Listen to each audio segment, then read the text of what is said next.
with Ben today, and I've spoken to Ben before. He actually invited me on his podcast for Respect Mental Health, and that's kind of the whole reason that I was inspired to do this, really. Which is obviously really right. Thanks. And I obviously, yeah, we had a bit of a chat and stuff, and I know that Ben's got a story and got a lot of passion for it, so I just wanted to invite him on to kind of return the favour, really. So the roles have now reversed. Yeah, they have indeed, and thank you very much for inviting me on.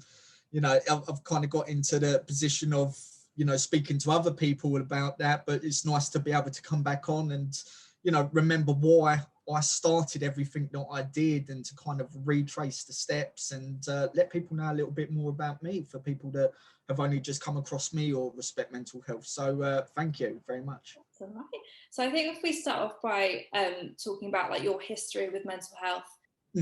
So I think with my mental health is that it kind of spiraled out of control with other stuff. So it was more hidden to me than actually knowing about, this is why I'm feeling like this, and this is why I'm having these thoughts.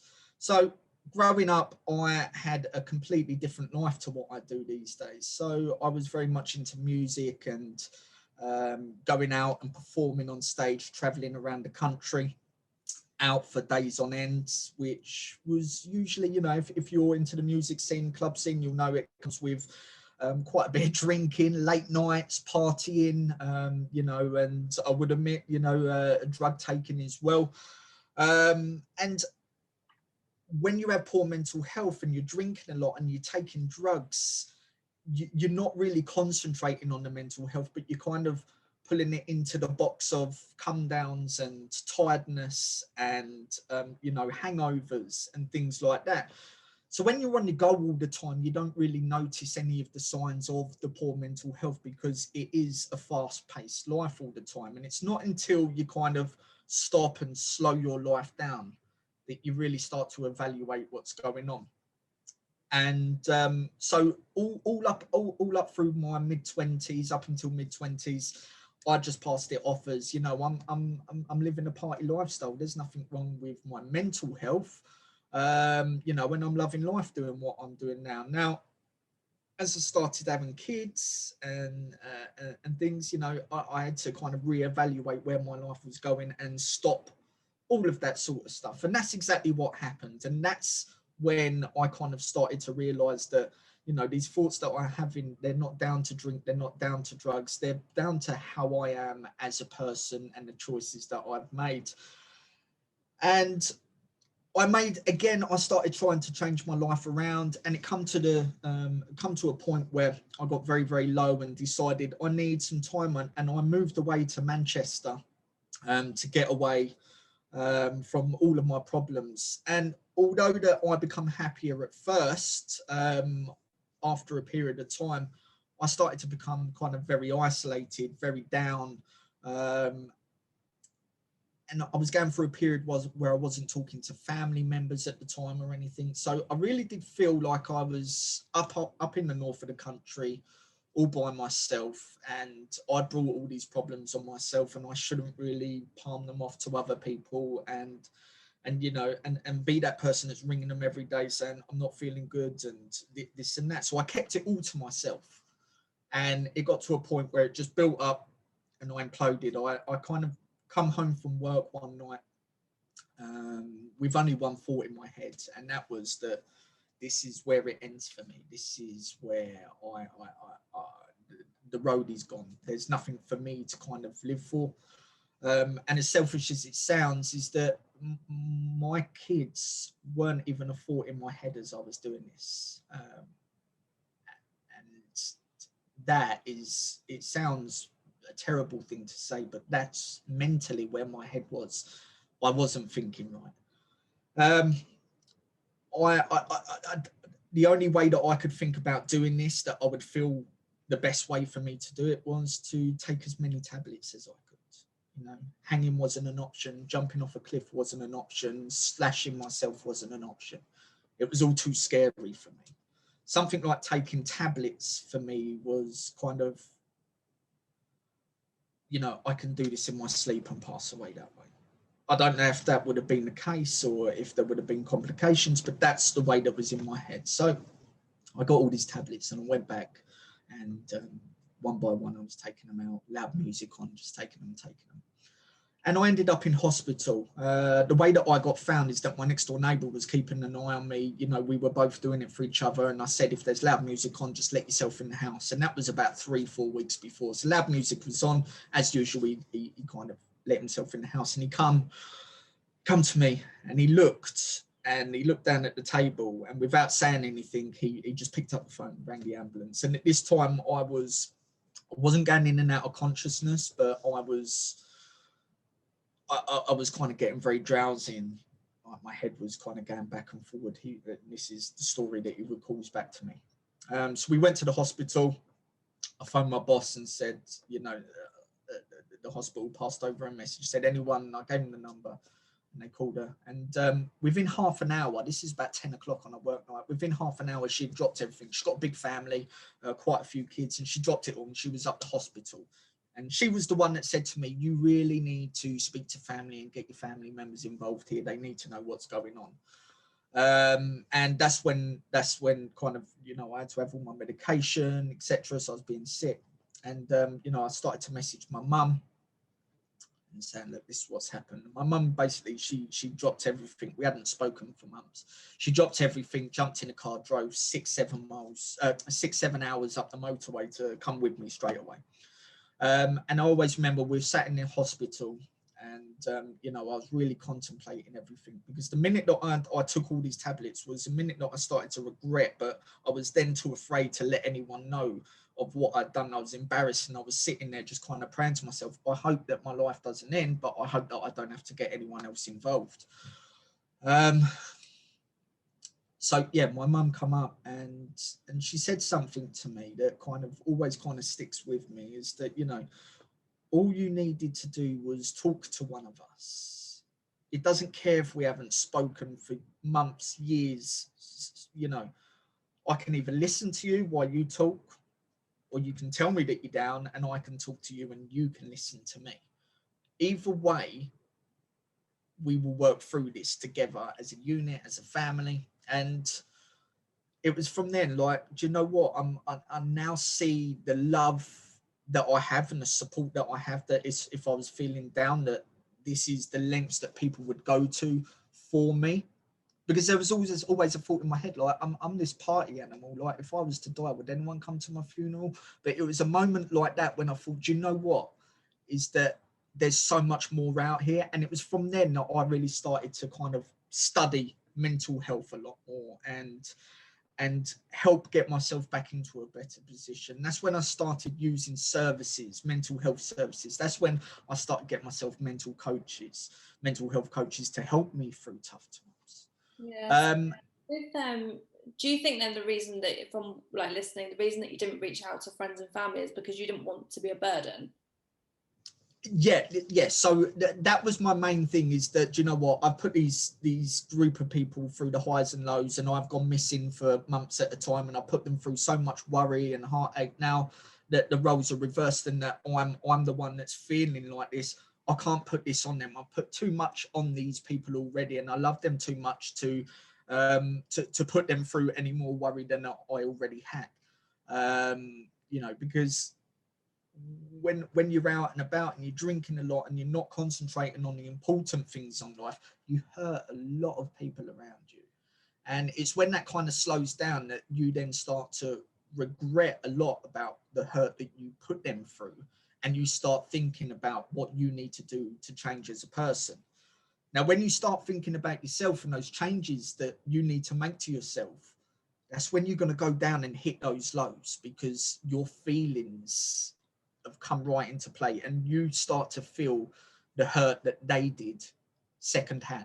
And the guilt. Does that make sense? Yeah, and like the guilt that I put. So now it's time for me to be strong for myself, which I couldn't be, instead of putting out onto the people that I love and hurt and put through so much already. Yeah. So it was a bit about trying to take it on the chin and do it all myself, when in reality I couldn't. I really couldn't. I thought I could. And when it got to a point when I knew that I couldn't, I thought I would be better off erased from this situation and let everyone get on. That's the thought in your head. But again, in reality, that's not how it is, because if you was to take your own life, that's not just erasing you and your problems. That's passing all of them problems on to not just the people that are still in your life immediately, but those other friends that you haven't talked to in a year, but know that you can pick up the phone to even going back to people you went to school with. It affects everyone. You know, I've come across deaths from people that I've gone to school with, and it hits you still very hard, even though you haven't spoke to that person since school. You had some great times and probably some of the best memories you ever going through school. And even though it's been 10, 15 years, you still feel that hurt. So for someone, if they was to take their own life, they're not just erasing the problems and the issues that are there, they're passing this on. It's like a hand-me-down. It's a hand-me-down problem. And that's why I want people to talk more, because I'm now starting to see, and, you know, people can call you a hypocrite. Oh, you didn't do that. But I couldn't see a difference. And if I can get into someone's head and try and help them see that difference before it's too late, then I feel that we could go on and do that with a lot more people just by speaking about this right now. Yeah, because I think that's like you were saying, you do tend to, whether it's with depression or whatever it is you're going through, a lot of people's default is to just withdraw and just go into yourselves and not want to be a burden and not want to, you know, worry about people thinking that you're weak or all this kind of stigma around it. And it really does, it stops you from reaching out, because you're like, oh, I don't really want to have to admit that I'm struggling, because it's really hard. For a lot of people, it's like a off the cuff defense mechanism. Straight away, just do anything with a smile and keep the people away and deal with it yourself. You know, and it's very easy to blag someone to how you feel. And I think Robin Williams said it very, very well. It's like, all you have to do is say anything with a great big smile and people will not know how broken you really are. And that's why I think it's not good to pressure people into talking, but it's to take action and show people that you can talk and you can still be strong and you can be a provider. You can be that ear to talk to. You can be that father figure still. Just because you're opening up, it doesn't make you any less of a person, or it doesn't make people judge your position in society at all. And it's a tough thing to talk about, but we should be talking about it. We should really. Yeah, I think it actually makes you a stronger person to be able to kind of be vulnerable, because it's, you know, you have to kind of accept that people are gonna judge, because people don't necessarily understand it. They're not gonna get it. So to be like, right, do you know what, and that's the thing as well, what you said spot on, you have to be comfortable to speak about it, because you can't push yourself, you have to be ready, you can't push yourself into it. I mean, I didn't speak about my mental health for years and years and years, because I was like, I've got it under control, I don't need to. And then I kind of felt like, oh well, actually I suppose I can, like, there were certain people that I would open up to, but it was always quite well managed, so I never felt the need to. And then last year, with all the restrictions and everything going on, it did affect me, and I kind of had to take a step back and be like, right, okay, do you know what, I normally manage it, but I'm not managing it, and I need to try and, it's hard to put it into words as well, isn't it, because it's like feelings, like, how do I explain what I'm feeling to somebody without them feeling it? It's a really hard thing to kind of get across, I think. And like you say, because you can't see it, people don't, you know, if you haven't, of course, permission, it's not visible, and it's kind of like, okay, if you don't explain it well, then they're not going to understand it. So it's hard. Of course. Of course, and the problem is as well today is that you know, there's so much information out there on the internet, and some of it kind of crosses over. You know, so you've got mental health, you've got mental illness. So some people are sometimes sat in a position where they're a little bit confused about what is it I'm actually feeling. You know, are my feelings bad enough to be spoken about? Is this a real problem to me in my life that I should withhold how I'm feeling? Because the internet says this and that.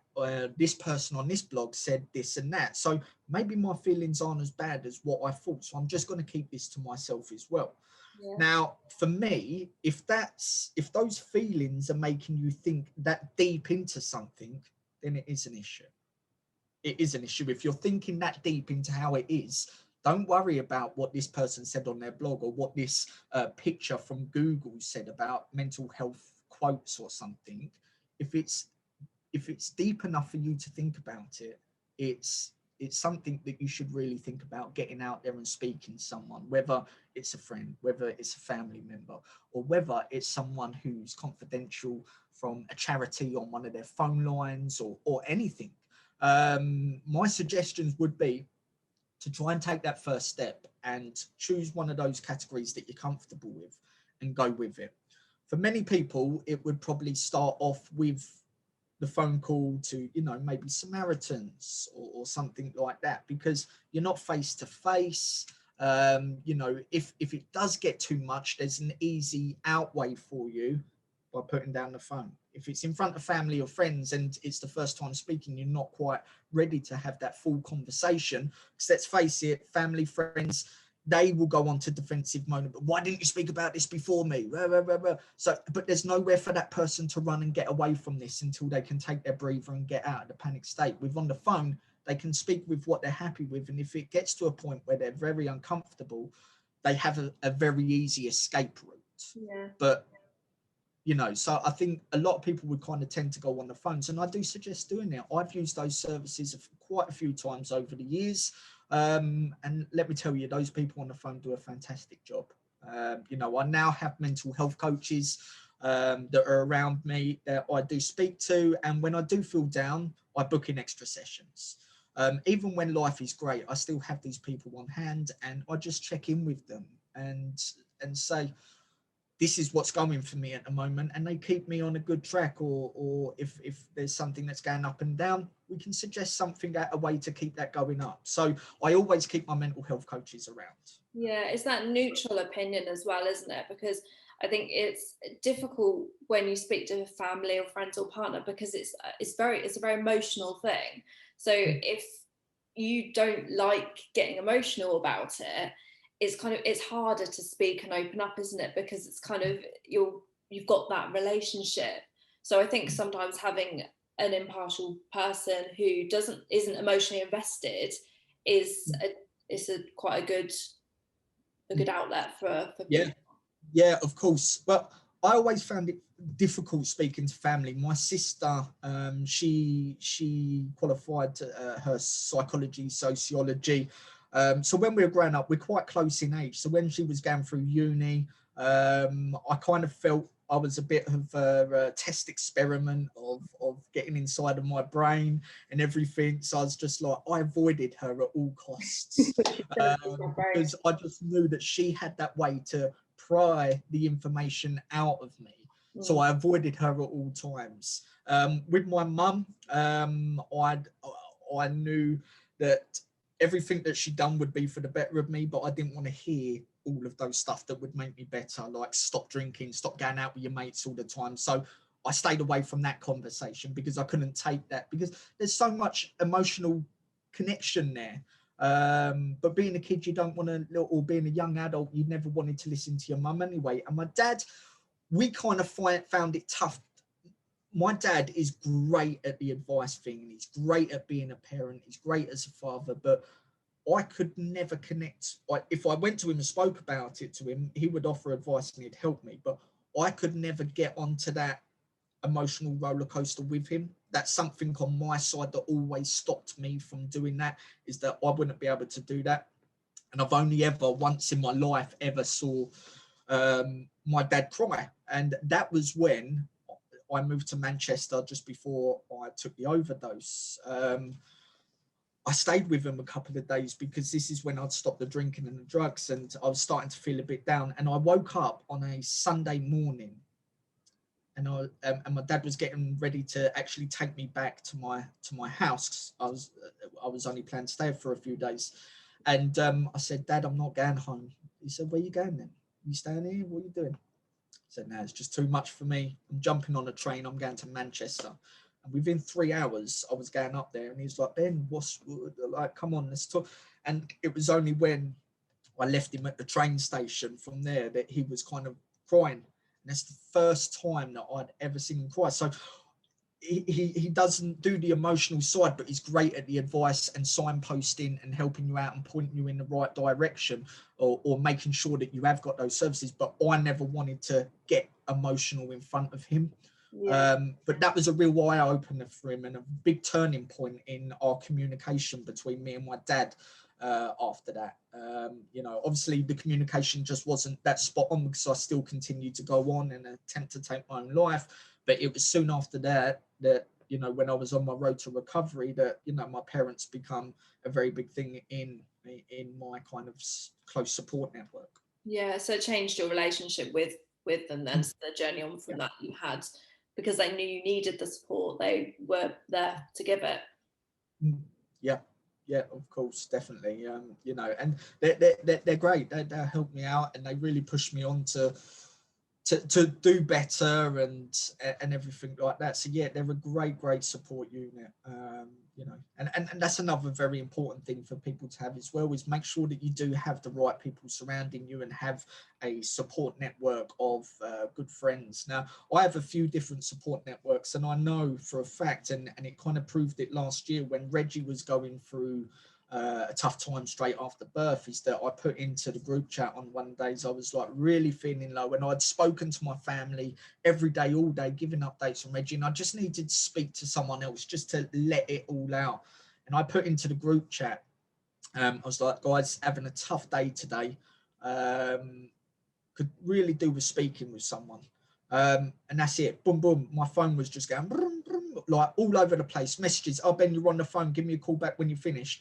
And, this was a group of 11 people that I actually started Respect Mental Health with, that have all come from their different mental health backgrounds, issues, complications, mental illness, eating disorders, homelessness.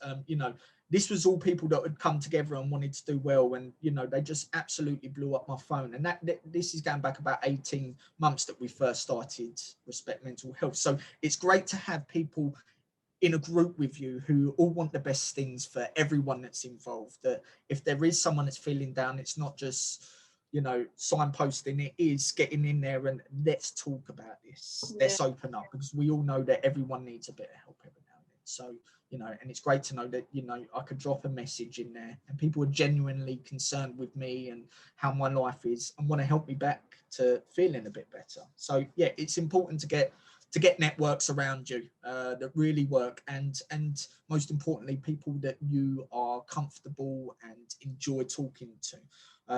You don't want to set up a group where there's someone where you think, oh, I'm not too keen on them, and not because they've not done anything wrong. It's just that two people just don't click sometimes, and that's okay.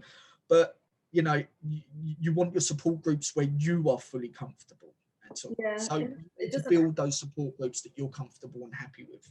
Yeah, it doesn't have to be family either. That's the thing, isn't it? It's, people won't necessarily have a close family, but you can always meet people who are in similar situations, who can sympathise, who want to help. So I think that's one thing I've really realised about like being active on LinkedIn, is there's just so many people out there that like want to help, and just genuine nice people, and kind of meeting people like that and being around people like that is just such a positive thing. It really, the impact is just LinkedIn's amazing. 99% of the people on there are great, fantastic people that and you can really see that, especially over the last couple of years, and the last year especially, is that so many people are willing to come together and help, you know, small businesses and charities, and help people that are in need and get them back into work, and offer their services for free to help them, you know, like the CVs, and recruiters dropping fees, just to make sure that people are getting what the tools that they need and the help that they need to succeed. And I really saw a big thing last year, because I was so used to helping so many different people on different things, you know, whether it's just being there to talk, or talking about my story, or doing anything that I could really to help people out. And last year I really needed the help of other people. So just before October, I was made redundant from work, kind of quite out of the blue and everything, which was really tough. 2 weeks later, well, I put a post out, and that kind of blew up, and everyone was like, get this guy a job. And I actually got a notification at the weekend from that, and that was from like September time. And I looked at it, and it was like nearly 1 million views on it. I was like, what? But it just showed me that, you know, because I'd networked and kept these decent people around me, that they would all rally around and try and help me find this next position. So that was the first thing that really got me like, oh, these people really care about me. They want to help me get to this where I need to be. And it was within a week that I'd found another job, back into work. Couple of weeks later, we had Reggie. We was unaware up until the day he was born. They took him straight off for his obs, and they'd done some tests, and they said, we think he's got Down syndrome. So that was a bit of a, you know, oh, we've had a baby, to, oh, now we've got these other complications. We've, you know, we now need to really remap out what we have, what we thought our future was going to be, just like that. And a couple of days he spent in hospital, and he just seemed to get a lot more poorly and a lot more sick. And it turned, and they was feeding him, but he hadn't been to the toilet. And it turns out that he's got something called Hirschsprung's disease. So he was up in hospital for quite a while. And it was two lovely ladies, Hayley Hudson and Rebecca Pay, that come together. And Rebecca rang me, and I'd known Rebecca for a couple of years before. And she said, Ben, look, we really want to help you out a little bit. You know, you're not working at the moment, obviously, but you don't know when you're going to go back to work. Your boy's in London. You're right down in the southeast. You're going to need a bit of help. Can we set up a GoFundMe? I was like, oh, I can't do this. I don't know. You know, I don't think I can accept this. And, you know, that was like, well, you need to really think about it. And I spoke to Leanne. Leanne said, like, you really need to, you know, drop your kind of, no, I can handle it, and your ego, and accept from some help from someone for once with this sort of thing. Because, you know, the financial side of thing, I'm the provider of the family. So, you know, it was kind of a big hit to my ego that I'm going to need to take some money from people that I don't know, and some people that I do know. So it was a really hard thing to do. But then the more it happened, I thought, you know what, I did really need this. Now I can concentrate and be on my son's bedside and help my partner and make sure that everything's all right, and the kids are going to be okay, and my rent's going to be paid. We're going to have a house to come back to. And the more days that went on, and that I kind of got myself back into a good mind state, was that I just thought, these people are blooming amazing. A lot of these people don't even know me, and they're helping me just because I'm in need, and I have to go and, you know, I'm sitting at the hospital. Why me? Why are people genuinely concerned to help me?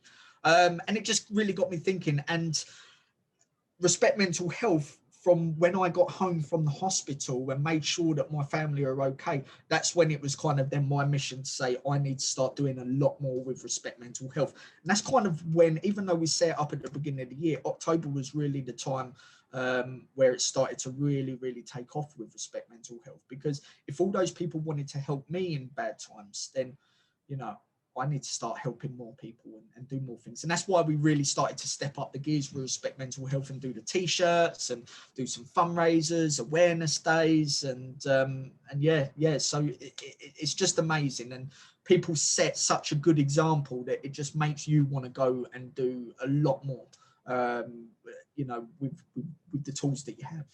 Yeah, people like helping, don't they? I think, I mean, I know for me, if I help someone, it makes me feel great. Like, Yeah. so it's Oh, Yeah, you know, I'm kind of in a position where you know, a lot of what I do is you know, most of it is because I really genuinely want to help people, and I don't want people to get into the position that I had. But also, you know, about 30% of this is completely selfish reasons, because it makes me feel good and it puts me in a really good mind frame when I'm doing something good. You know, I seek validation for things, and that's why I get quite open. It's one of the things that I'm really working on me as a person, but I seek a validation, and it's quite a needy thing from a person. But it makes me feel good when people were telling me that I'm doing good. And it sounds so weird and it sounds so self-centered, but honestly, it's the truth. It makes me feel good, and that's what keeps me going. Like when my partner says to me, she'll look over to me and say, "Look, so proud of you for what you're doing." Or my mum will say, "Ben, you're doing brilliant work. I can't believe where your life is now." And that makes me feel good. And that validation is very key for me to be able to go on and do a lot more for people. Yeah, it's a positive reinforcement, isn't it? It's like you know, no one, I don't think anyone does anything for nothing, whether No, it's to just make yourself feel good or just to feel like you're helping, or, you know, obviously some people are more selfless than others, but ultimately you do something to get something out of it. And if that's something that can help other people, then brilliant, even better. I yeah, mean, I mean, I've been following what you're doing, and I think it's brilliant. So Respect Mental Health, you campaign, don't you, for different charities and raise money yeah, for yeah. different charities. So at the moment you're doing the military training. Yeah, yeah, we're right in the middle of that at the moment. But yeah, again, everything's been winged with what we've done. We've never really had a proper plan of this is what we're going to do, this is where we're going. And now that things have really stepped up, and we're changing a lot about how Respect Mental Health is going to be working this year, which people will find out about at the moment. But right now, what we're doing, really concentrating on, is working with the smaller charities, not the big, massive charities. We want to bring exposure to the smaller charities that are doing fantastic work. We want to raise awareness on different diseases, on different disabilities. We want to hear people's personal stories, and it's all about just trying to get more people to open up and talk. But along the way, we also run fundraisers. We do the merchandise as well. And as I said, currently we're doing the military fitness test fundraiser called Signed, Sealed, Delivered. This is raising money for Healthier Heroes. Now, what they do is they just help ex-servicemen that have come out, or women, sorry, that have just come out, and they're looking for accommodation, they're looking for work, or they're looking for help with anything to do with their mental health. So, you know, PTSD is quite a big thing for ex-military. And this charity here does amazing work that really want to help these people and do a lot more. And if you get a chance, go and check them out, and check out Andrew Powell on LinkedIn as well. Amazing chap. And, you know, you really get to see a lot when you follow those social media platforms about how much they're actually doing for people, who they're helping, the messages that they get back from people. And it was just kind of a no-brainer. I actually think it was Harold, along with Denny Smith, no, Carrie actually, sorry, Harold and Carrie both mentioned Andrew and his charity to me to do it. And when I started to look a bit more into it, as I said, it was a no-brainer to kind of work with them. So currently we're doing 3 weeks training. At the end of the 3 weeks, we will attempt to pass the military fitness test. So we're right in the middle of week 2 right now. So training stepped up. I'm always tired, but it's great. It's fantastic. It's a great thing to do. I've done no fitness for 6 months, and I've jumped straight into this, and it's made me reevaluate a lot of stuff. I'm not getting any younger. I'm a smoker, so I'm quitting smoking. I saw I your have post done the it. other day about quitting. Yeah. Oh, it's so tough. I had a sneaky one last night after dinner, but I've actually got a call booked in today to do some hypnotherapy and see Okay. if that works for me. So I think it's just a discovery call today, and then I'll be looking at hypnotherapy possibly to stop all that, because yeah, it's very tough going out there running, doing the bleep test. Oh, have Rather you you, ever done a bleep test? I did it at school, but I go to the gym. I like, you know, training, but I don't like cardio. Anything running or anything like that. I'm like, not interested at all. So it's like my worst nightmare what you're doing, but good on you for doing it. Thank you. Thank you. Yeah, it's tough, but you know, it's all a great experience, and you know, I get to meet some more fantastic, fabulous people, because military isn't any sort of charities that I've really thought about in the past to do anything. You know, and it wasn't until last year I had a couple of run-ins with a couple of people who I really thought were really decent people, and they are decent people. It's just they were both ex-military, and at different points somehow things had escalated into a big back and forward, and threats come into play, and I was like, I can't try and speak to someone who's threatening me, and then running off trying to play a victim. So one of the chaps I tried ringing, he didn't want to speak to me, and the other chap, he just kind of got really, and I thought, you know what, it's not them, it's all part of their journey of coming back into civilian life and how they're feeling. They both openly spoken about their mental health, and I wish that I could have done more to stay connected with them, but when threats come to me, it's something that I had to kind of cut off. And then it really got me thinking about, you know, this is just two people that I kind of see most days on the internet who have PTSD. How many more are there out there? And I started doing some research, and I saw that last year at some point, I haven't seen the final figures yet, but military was the highest rise in suicides from any industry. So construction, building, that has the highest in total, but the highest rise from the year before to last year, military saw the biggest jump. And I thought, like, you know, and I started going back to school friends who I knew that was going through military, and I started talking to a few of them. And there's a guy on there called Damien, who he's going through a hell of a tough time, and he's ex-military. And I thought, you know what, there's my reason now. Yeah. As to, I'm not just jumping into some sort of kind of bandwagon. As soon as I saw that my friend was now suffering, and these other two cases, and that's just 3 people that I've been in contact, and they're all suffering, maybe this is something that we really need to be taking a light on and try and spread a bit more awareness on. Because I always come across the worry. I tell people in a Respect Mental Health group chat that I want to, sometimes they'll come up, who's your target for this, Ben? Not everyone. Everyone suffers from mental health. Everyone does. I want to target absolutely everyone. But then you kind of feel a bit like imposter syndrome, just jumping into something with no connection in there. Like, why is he going into the military stuff? Is it just for attention to himself? Is he just trying to be a people pleaser? Is he just trying to tick a box? No, I've done this because it's come across personal experience. And this is what I want to campaign about, because I've now seen this kind of firsthand. And I know personally with this other person now what he's going through and the journey that he's taking to go back to normal, that I feel maybe there is something that we can do. And it's not because I want a light shined on me, because it's not. It's now that things have got a little bit personal for me in this sector that I feel now maybe we should do something about it. So that's kind of how that fundraiser kind of come about. But we're always looking to collab with people and spread more awareness. So, you know, if there is anyone that is running a fundraiser, we'll help promote your fundraiser. If someone wants to spread awareness about something, drop us a message. We'll get your message out there to as many people.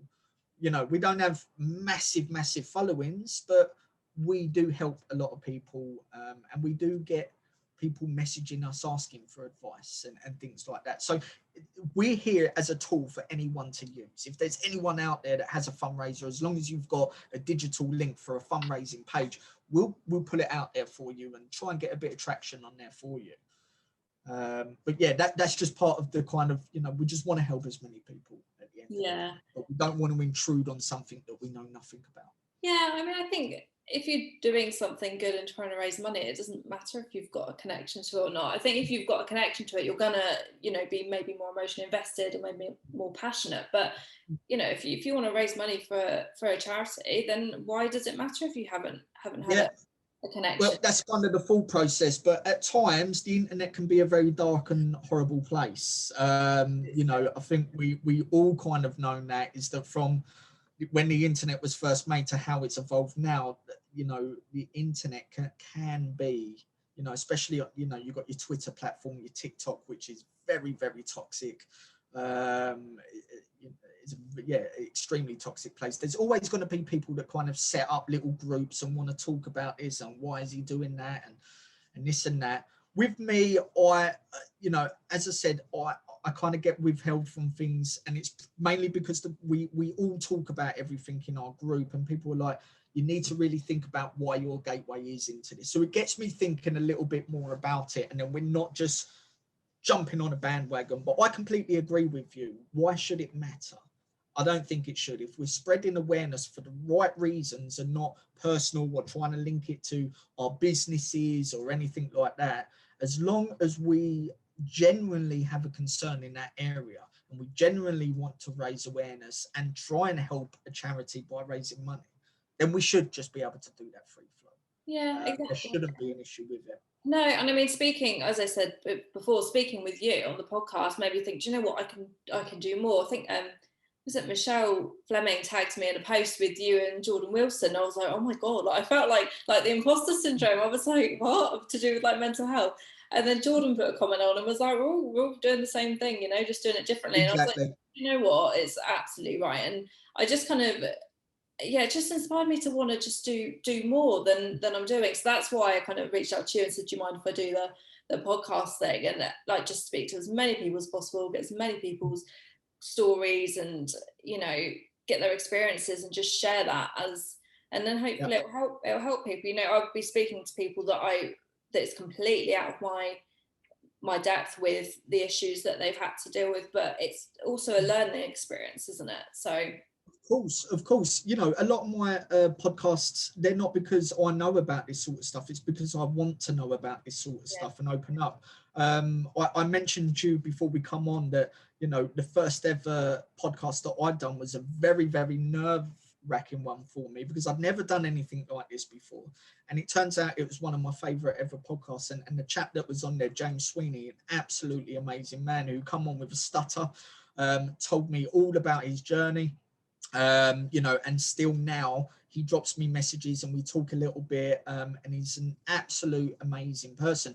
And I'd never experienced, I don't know anyone with a stutter or come across, I've heard people with stutter, but it was great to really get in there and learn a bit more. And another guy, we spoke about eating disorders, and to me, I wouldn't say that I'm naive or anything, but sometimes you see someone with an eating disorder, and a few years ago I would have thought, pick up an apple and eat it if that's what you want. But it's a lot more deep, it's a lot more complex, and having someone on the podcast to actually explain to me, instead of me just guessing in my own head without any research, it's a real eye-opener and it makes you think. And from then I've started to do a little bit more research into eating disorders and following a lot more on Gemma Oten's path with Seed charity, and also Gemma Bevan, who's doing a lot of work for Seed and also does a lot of work for Respect Mental Health, talking a bit more about her journey as well. So it's a massive eye-opener for me, because I know about my personal experiences. I know about, what things that I have to look into, like Hirschsprung's, like the Down syndrome, the autism that Henry has, ADHD, my partner's bipolar. So these are all things that affect mental health. So, these are the kind of things that I know quite a bit about, and I can happily free flow speak about that in my personal journey. But when it comes to things like eating disorders, I don't know about that. And I'm sure there are massive percentages on the population of people that don't actually know too much about this sort of stuff. So if we can put this in front of an audience and change someone's way of thinking or open up their mind, then that's great. Because as you said, you got tagged in a post with me and Jordan, absolutely amazing chat. Love what Jordan's doing. Me and Jordan speak quite a bit, and we're actually going to be doing some bits with each other this year as well, which is quite exciting. We're all going to sit down and form a plan together. But Jordan's amazing, and we say to each other, we do exactly the same stuff. We both do the merch, we both do raising awareness, we both speak about our personal journey, but why would people try and pit us together as some sort of a competition? Is Yeah. what I don't understand, is that we're doing the same thing, exactly the same thing. So we're reaching out to people, and it's amazing what he does. And I'll help promote his stuff. He'll help promote mine, because at the end of the day, we're doing this for the better of people, and not to say, oh, he's doing the same thing as me, so you know, let's stay out of his lane and not talk. No, let's all come together and collaborate and make this even bigger than what it is. And then for you to then say that you've now been inspired to do this because of, you know, the amazing work of people around you, that's great to hear, because now you're going to go on and inspire more people to do more. And that's the positive chain right there, is that if you can get more people to open up, fantastic. If you can get people to be doing more in their lives, fantastic. If you can open up someone to, you know, think, oh, I need to talk to someone, and get them talking some, fantastic. Because once they've now thought about that and then gone and put that into practice, now they're thinking, now it's my time to try and inspire someone and do something. Yeah. And if we can get that growing and going and do it as a team, as a unit, we'll go on to much bigger and better things. Now, I'm not trying to say that, you know, me, you and Jordan, we're going to change mental health, change the course of the world and how everyone thinks. I'm not saying that. What I'm saying is that if we can help little groups of people, that will spider web off onto more spider. And before you know it, we can build a community of people that only want better for other people. Yeah. And the people that watch us will then feel comfortable with us. They'll know our story. They'll know what we're about, and they'll be comfortable with us to be able to speak. I'm not a mental health trained professional in no way, but I'm a good listener. I can talk, but if I feel that there's something there that is out of my depth and that professionals, you'll be better off in professionals' hands, I have those services readily available for you to go and speak with. At the end of the day, that's just my suggestion of what I can give. I can't give professional help to anyone, but if anyone's traveled the same similar sort of path to me and they want a bit of advice, I can give advice. I have advice by the truckload for this sort of stuff, because in my 33 years, I've been through a lot. You know, and it's like the last 7 years where I've been in a position to help anyone. 7 years goes 26, and that's the reason for 26 minutes with the podcast. 26 minutes with, everyone asks what's the significance of that number. That was the age I tried to take my own life. So, you know, the following years after that, I concentrated on myself. And about the last 5 years, I've been in a position to be able to help more people. And in the last year, that's when we've been able to actually take this and pull it into something, rather than just me promoting and being a mental health advocate. Yeah. In the last year, we've now been able to take that to a new platform to help more people, help more charities, get more exposure. And this year it's going to go to a whole different place as well, which I'm really so excited about. It's going to change people's lives. I know it is, and it's actually going to get in there and take more action over speaking. At the moment, we're about 50-50 on the action speaking, but the action is just going to go right up with our plans for the future. And I'm so excited, and I'm so happy with the team that I have around me and the people that just want to help us as well, because it's all for the positive future. Yeah, exactly. And it is just the small bits, like you say, like you're helping a couple of people, but if you just help one person, like that's changed someone's world, because if they weren't there anymore, then like you say, everyone around them's affected. So it's like just every person matters, don't they? So if you can do something on a bigger scale and help hundreds or thousands of people, then it's amazing, really, isn't it? And with technology and things now that's so accessible, why not give it a go? Yeah, really? Yeah. Top tips, yeah. So right, so the things that I really for when I'm feeling a bit low and down, yeah, okay. So the first thing I really start to evaluate is how much screen time I'm having. Massive. You can get yourself sucked into screen time so much.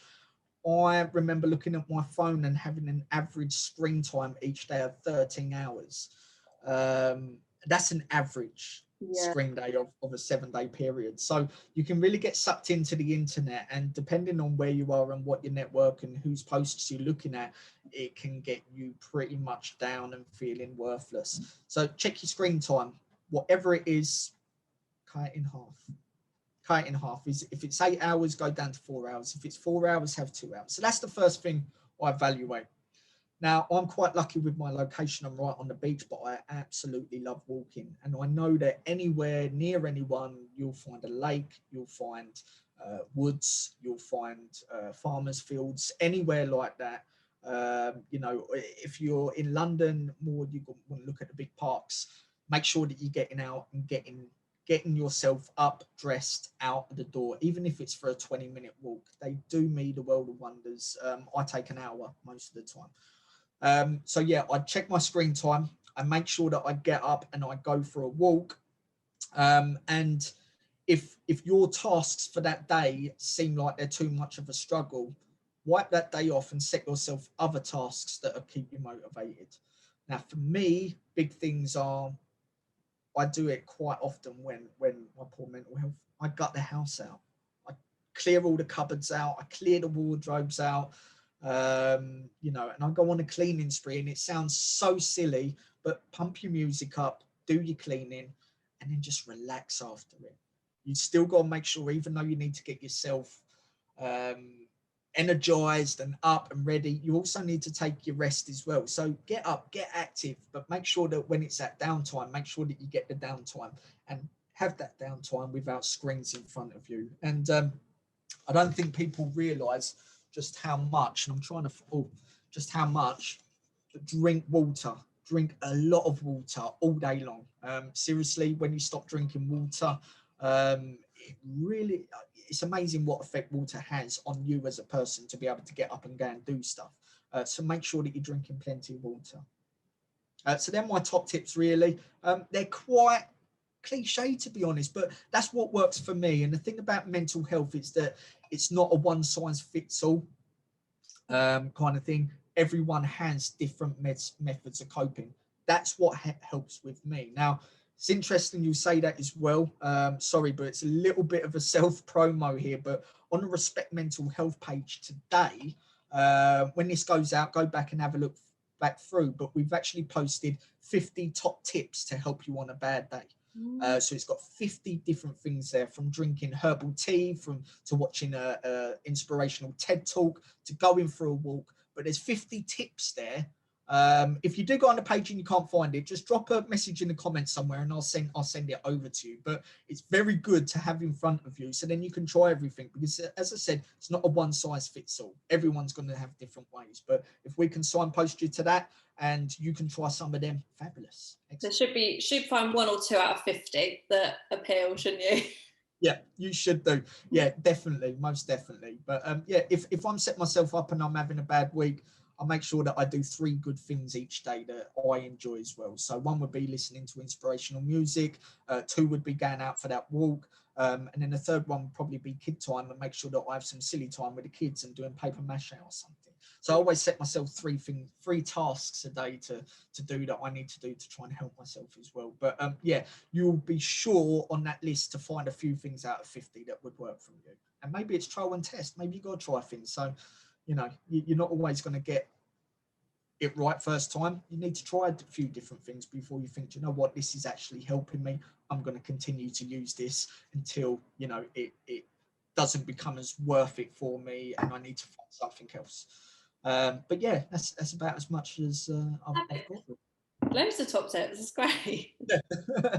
No, thank you so much for coming on speaking to me. I really appreciate it. I think we covered a lot. It was really, really valuable. So thank you for being so open and honest. And no problem. Thanks for having me on. It's been great. It's been fantastic.